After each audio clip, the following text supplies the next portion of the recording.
Hi everyone, I'm Dr. Siew, and this is another episode of Before and Beyond.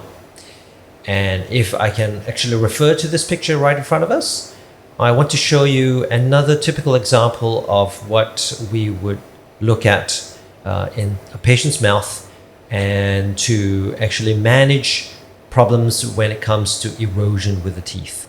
So this is a middle-aged lady, and she's actually in her 50s, and we can see that there's a lot of erosion wear on the teeth. How do we know that?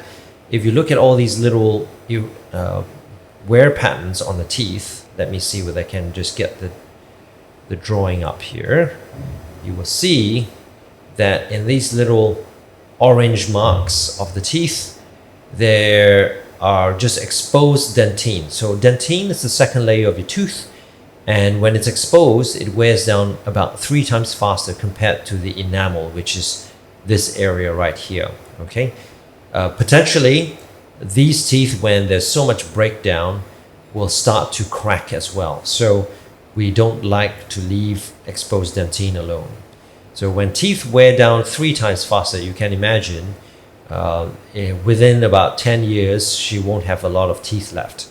So what we want to just try to mitigate as much as possible. One is to manage the erosion issues, but also how do we restore this in the most conservative way? So one of the discussions that I had with this patient is that if the enamel is looking relatively good on the outside and she didn't really care too much about the color, one thing that we could do is to scan the teeth and to make and mill veneers, or well, we can use composite or ceramic to seal the back areas here, and by doing so we will take away a lot of the wear that is going to break down the teeth so quickly.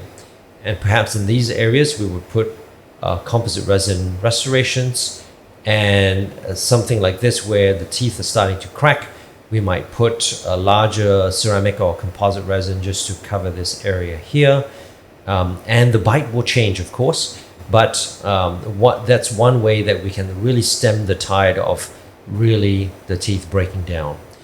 So if you actually see this in the mirror and you see that you get these swaths of orange starting to form on your teeth, please let your dentist know, because I think this really needs to be addressed as quickly as possible before it ends up being much more severe and you need multiple crowns on your teeth, and hopefully you won't lose any teeth as well. Okay, so something for you to think about, and this is this episode of Before and Beyond.